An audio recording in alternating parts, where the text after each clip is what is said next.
여러분 안녕하십니까? 한국복지정책연구원 수석연구위원 이현수입니다. 지금 제가 전하는 이야기를 끝까지 들으시면 놓치면 평생 후회할 정보를 얻으실 겁니다.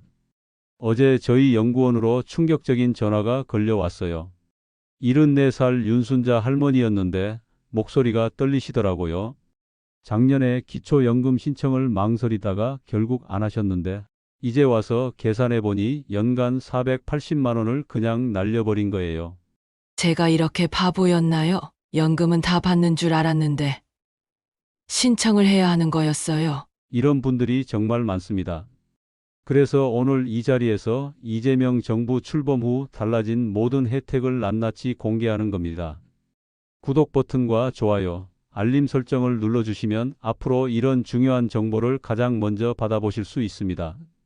다음 사연도 가장 빨리 전해드릴게요. 저는 28년간 복지 정책을 연구해 왔습니다. 그동안 수만 명의 어르신들과 상담하면서 깨달은 게 있어요. 좋은 제도가 있어도 모르면 소용없다는 거죠. 그래서 오늘 모든 걸 다 알려드리려고 합니다. 이재명 정부가 출범하면서 정말 놀라운 변화들이 시작됐습니다. 먼저 예산 규모부터 보세요. 2025년 노인복지 예산이 22조 5천억 원에서 24조 4천억 원으로 무려 1조 9천억 원이나 늘어났어요. 이게 얼마나 큰 변화인지 실감이 안 나실 텐데 쉽게 말해서 전국 어르신 1,000만 명으로 나누면 한 분당 19만 원이 더 늘어난 거예요. 이런 대규모 증액은 정말 드문 일입니다. 지난달에만 제가 직접 상담한 분들 중에서 30분이 신청 시기를 놓쳐서 혜택을 받지 못하셨어요. 정말 안타까운 일들이에요. 대부분 어차피 안 될 거야, 복잡할 거야 이런 생각으로 포기하신 거거든요. 하지만 실제로는 생각보다 간단하고 받을 수 있는 분들이 훨씬 많아요. 오늘 제가 모든 비법을 다 알려드릴 테니까 끝까지 집중해서 들어주세요.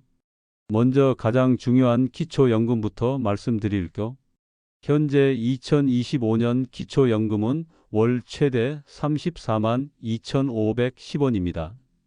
작년 33만 4,810원에서 2.3% 오른 금액이에요. 그런데 이재명 대통령이 공약으로 내세운 건 2028년까지 월 40만 원으로 올리겠다는 겁니다. 단계적으로 오르는데 2026년에는 생계급여 받는 어르신부터 40만 원으로 먼저 올리고 2027년에는 전체 대상자 모두에게 40만 원을 지급한다는 계획이에요. 월 5만 원 차이가 작아 보이시나요? 천만에요. 1년이면 60만 원, 10년이면 600만 원이에요. 어르신들한테는 정말 큰 돈이죠. 더 중요한 변화가 있어요. 지금까지는 기초연금을 받으면 생계급여가 깎였거든요. 이른바 줬다 뺏는 기초연금이라고 불렸는데 이 문제가 해결됩니다. 기초연금과 생계급여를 동시에 받는 어르신들에게는 기초연금의 일정 비율을 추가로 지급하고 이 추가 금액은 생계급여 계산에서 빼겠다는 계획이에요. 이렇게 되면 실질적으로 받는 돈이 훨씬 늘어나죠. 제가 최근에 상담한 72세 김영자 할머니 사례를 말씀드릴게요. 김 할머니는 작년에 기초연금 신청을 하려다가 우리 집은 아파트가 있으니까 안 될 거야 라며 포기하셨어요. 그런데 실제로 계산해 보니 어떨까요? 김 할머니 댁은 시세 8억 원짜리 아파트였지만 공시가격은 5억 5천만 원이었고 은행 대출이 2억 원 있었어요. 여기에 공제액까지 빼면 소득인정액이 기준에 충분히 맞더라고요. 김 할머니는 결국 올해 신청해서 기초연금을 받게 됐지만 작년 놓친 400만 원이 아까워서 며칠 밤잠을 못 잤다고 하시더라고요. 이런 분들이 정말 많아요. 집이 있다고, 자식이 있다고 무조건 안 된다고 생각하시는데 실제로는 받을 수 있는 분들이 많거든요. 이재명 정부 들어서 바뀐 것 중 하나가 소득인정액 기준이에요. 2025년 기준으로 단독 가구는 월 213만 원, 부부 가구는 월 340만 8천 원 이하면 기초연금을 받을 수 있습니다. 여기서 정말 중요한 게 근로소득 공제예요. 월 112만 원까지는 소득에서 빼주거든요. 그러니까 월급이 300만 원이어도 실제 인정소득은 훨씬 낮아지는 거죠. 구체적으로 계산해 볼게요. 월급이 300만 원인 분이 계시다면 여기서 112만 원을 먼저 빼요. 그럼 188만 원이 남죠. 이것의 30%만 소득으로 인정해서 56만 4천 원 정도가 되는 거예요. 그러니까 월급이 있다고 해서 포기하지 마세요. 다른 재산이나 소득과 합쳐서 계산해 봐야 정확해요. 재산 기준도 많이 완화됐어요. 일반 재산 공제액이 대도시 기준으로 1억 3,500만 원까지 늘어났습니다. 중소도시는 8,500만 원, 농어촌은 7,250만 원이에요. 그러니까 집값이 10억 원이어도 공시가격 기준으로 계산하고 부채도 빼주고 공제액도 빼주면 실제로는 기준에 맞는 경우가 많아요.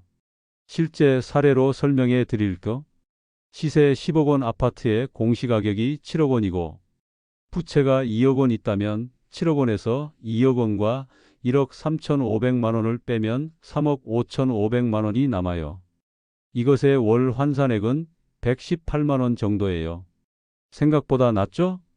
금융재산도 마찬가지예요. 통장 잔고나 적금 같은 건 2천만 원까지 공제해주고 나머지도 월 환산하면 생각보다 적어요. 아파트 시세가 높다고 지레 포기하지 마시고 꼭 신청해 보세요.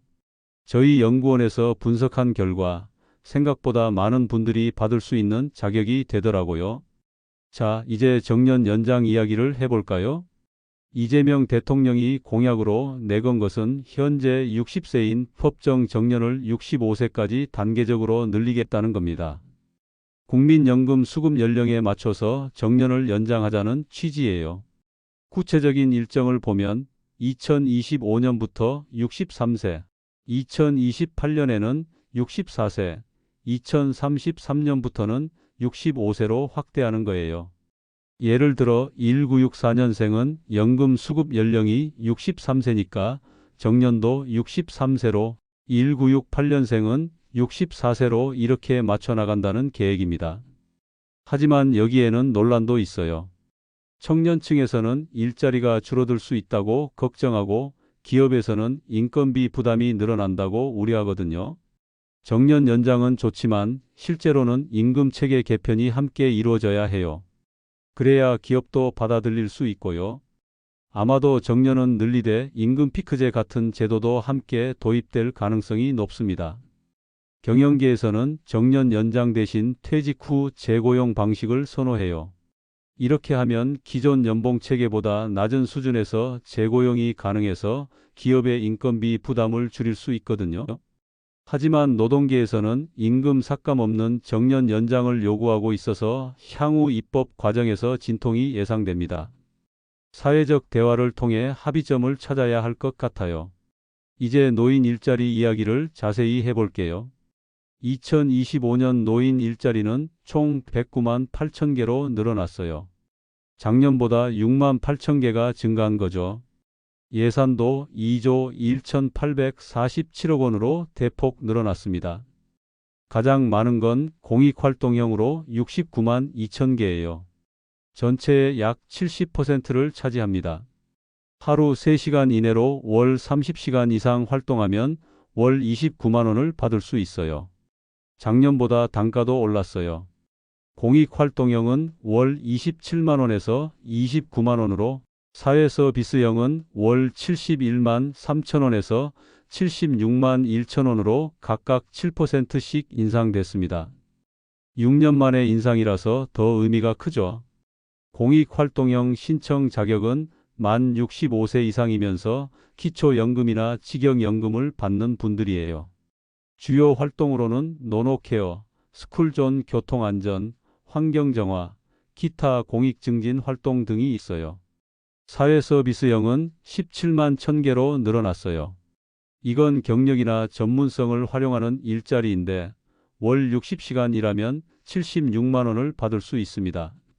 만 65세 이상이면 누구나 신청 가능해요. 주요 활동으로는 교육시설 보조, 아동 청소년 상담, 부모 교육, 보육시설 보조, 지역사회, 돌봄, 안전 관련 업무 등이 있어요. 어르신들의 경험과 전문성을 제대로 활용할 수 있는 좋은 기회라고 생각합니다. 민간형 일자리도 23만 5천 개나 됩니다. 이건 민간 기업과 연결해서 진행하는 일자리예요. 시장 형사업단, 취업 알선형, 시니어 인턴십, 고령 자친화 기업 등 다양한 형태가 있어서 본인에게 맞는 일자리를 선택할 수 있어요. 특히 시니어 인턴십은 만 60세부터 신청할 수 있어서 다른 것보다 일찍 시작할 수 있어요. 기업에서 인턴으로 일하면서 경험을 쌓고 나중에 정식 채용으로 이어질 수도 있거든요. 그런데 일자리 신청할 때 놓치면 안 되는 게 있어요. 신청 기간이 정해져 있거든요. 보통 12월 초부터 다음 해 1월 말까지 신청받는데 이걸 놓치면 1년을 기다려야 해요. 작년에 신청을 놓친 최종철 할아버지는 66세인데 일자리 신청 기간을 놓쳐서 1년을 그냥 보내셨어요. 정보 접근성이 떨어져서 혜택을 놓치는 경우가 많아요. 그래서 미리미리 알아두시는 게 중요해요.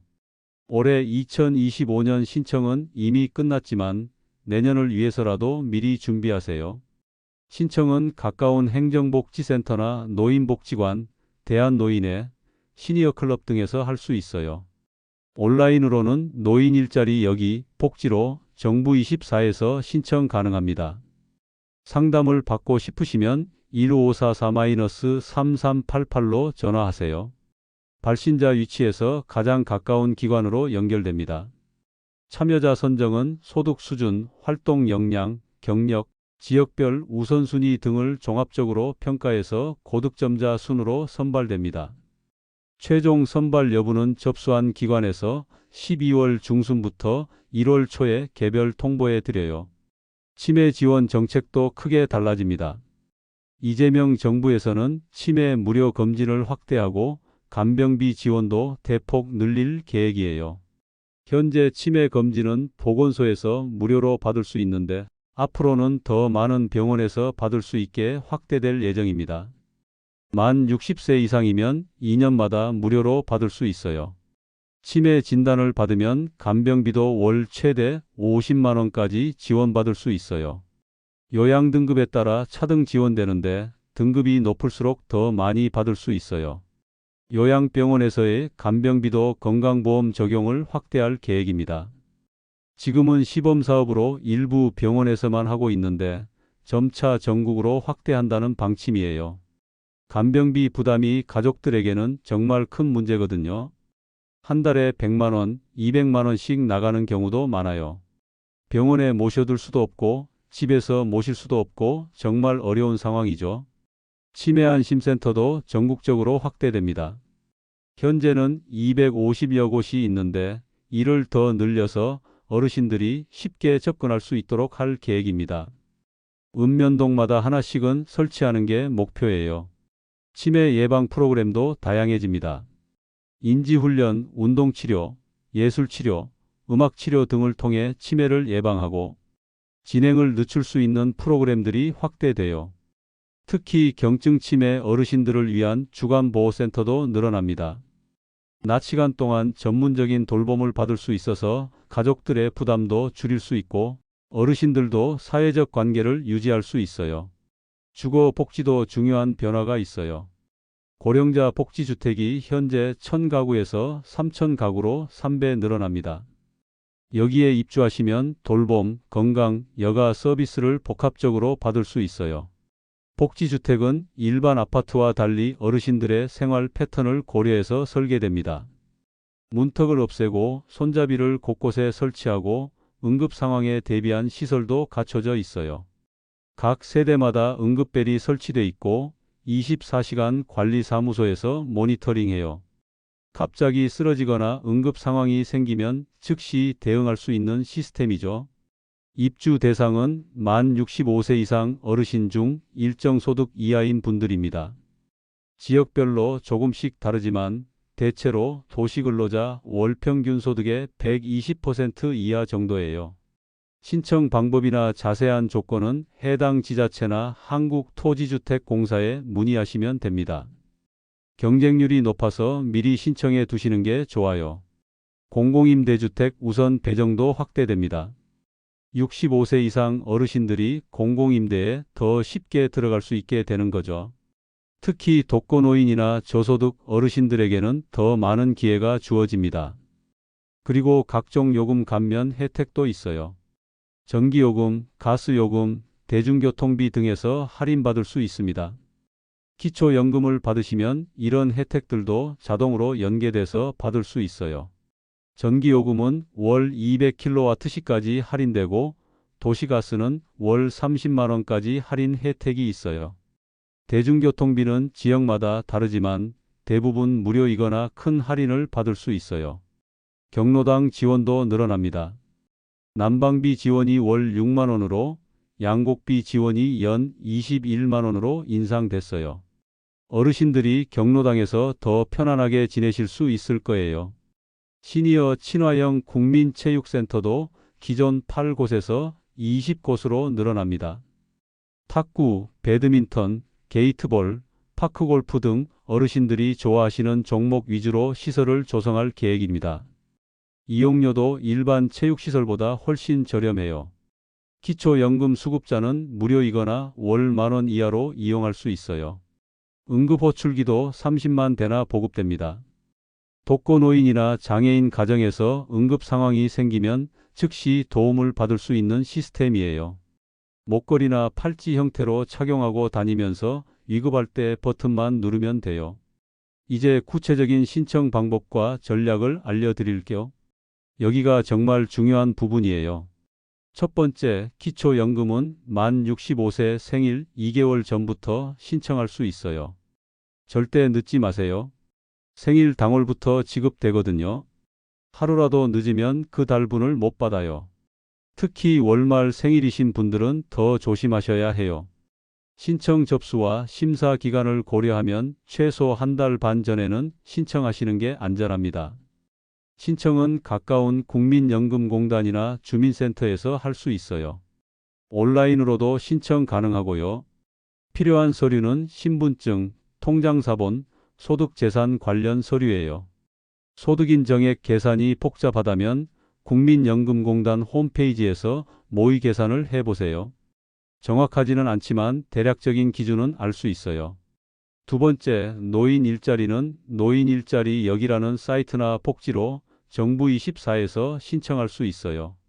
상담을 받고 싶으시면 1544-3388로 전화하세요. 여기서 팁을 하나 드릴게요. 한 가지 유형만 신청하지 마시고 여러 유형에 동시 신청하세요. 공익활동형에서 떨어져도 사회서비스형이나 민간형에서 선발될 수 있거든요. 세 번째, 치매 검진은 가까운 보건소나 치매안심센터에서 받으실 수 있어요. 예약하고 가시는 게 좋고요. 만 60세 이상이면 누구나 무료로 받을 수 있습니다.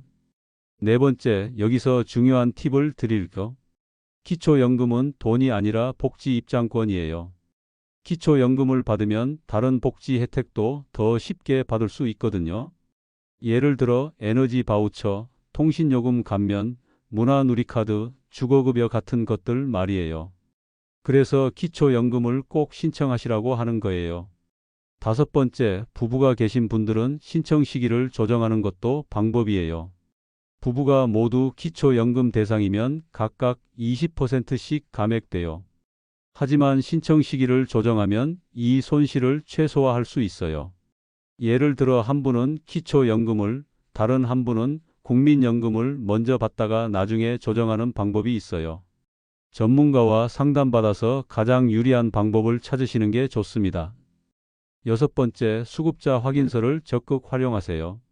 기초연금을 받으면 수급자 확인서를 발급받을 수 있는데 이걸로 각종 할인 혜택을 받을 수 있어요.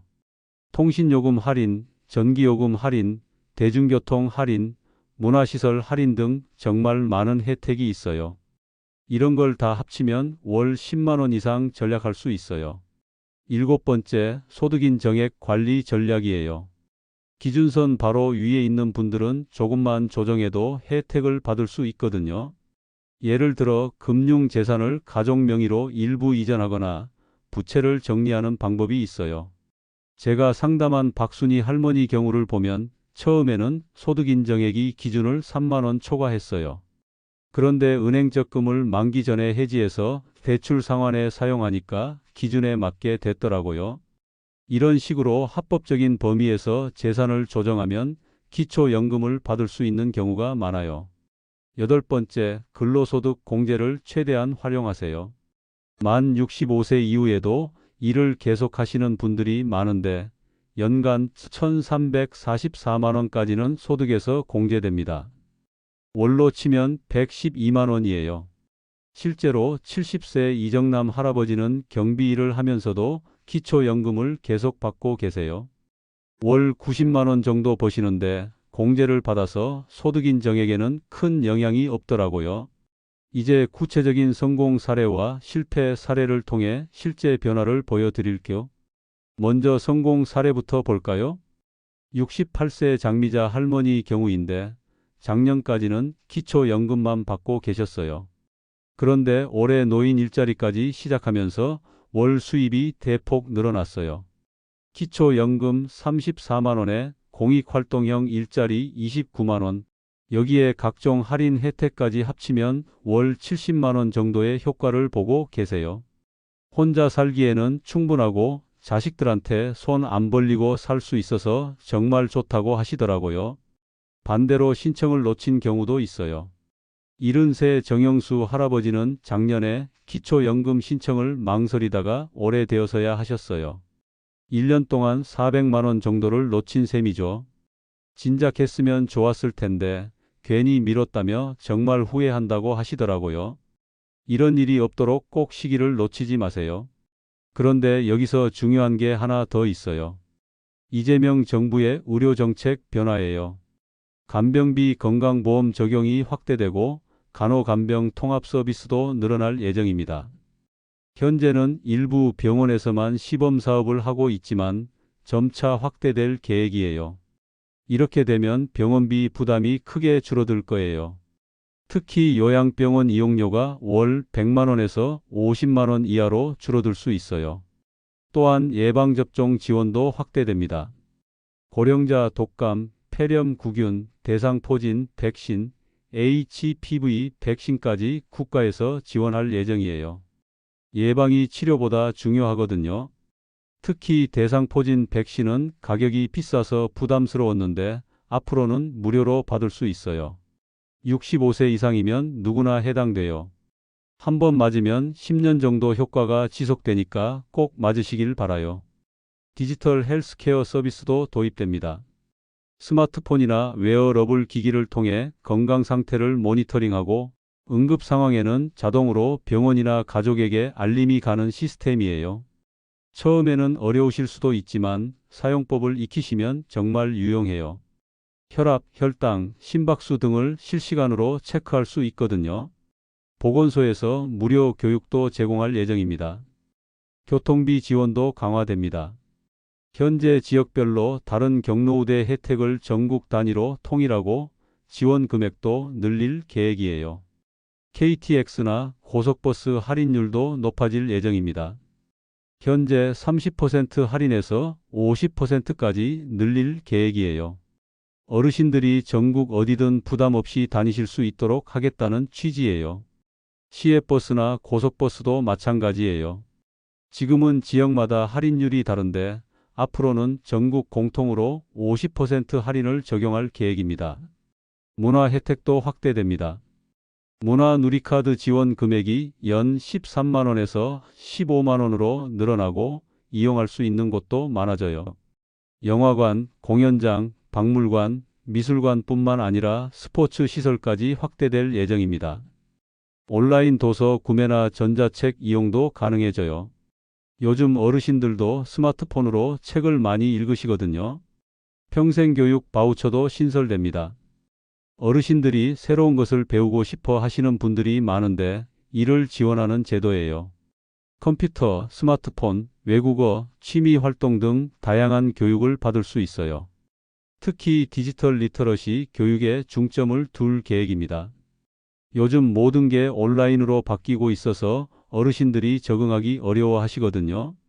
이런 교육을 통해 디지털 격차를 해소하겠다는 거예요. 은행 업무, 온라인 쇼핑, 배달 음식, 주문, 병원 예약 등 일상생활에 필요한 디지털 기술을 쉽게 배울 수 있도록 커리큘럼을 구성할 예정입니다. 각 지역 도서관이나 복지관에서 무료로 교육받을 수 있어요. 안전 대책도 강화됩니다. 독거노인 안전 확인 시스템이 고도화되고 인공지능 기술을 활용한 응급 상황 감지 시스템도 도입될 예정이에요. 예를 들어 집에서 넘어지거나 갑자기 쓰러지면 센서가 감지해서 자동으로 신고가 들어가는 시스템이에요. 빠른 대응으로 생명을 구할 수 있거든요. 화재 감지기, 가스 누출 감지기 등 각종 안전 장비도 무료로 설치해 드려요. 특히 독거노인 가구에는 우선적으로 지원할 계획입니다. 스마트 도어락도 보급할 예정이에요. 비밀번호나 지문으로 여닫을 수 있어서 열쇠를 잃어버릴 걱정이 없고 가족들이 원격으로 출입 현황을 확인할 수도 있어요. 여기서 정말 중요한 혜택 하나를 더 말씀드릴게요. 바로 의료비 지원 확대예요. 이재명 정부에서는 어르신들의 의료비 부담을 대폭 줄일 계획입니다. 임플란트 건강보험 적용이 현재 2개에서 4개까지 확대돼요.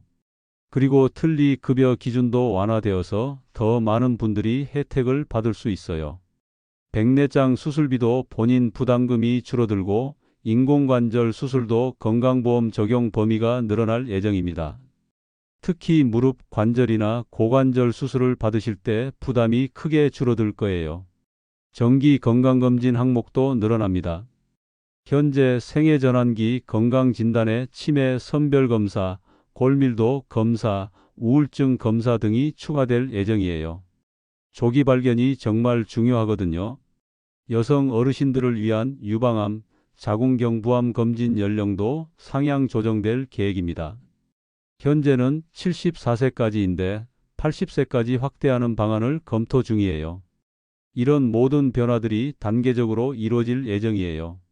당장 모든 게 바뀌지는 않겠지만 점차 어르신들의 생활이 나아질 거라고 확신합니다.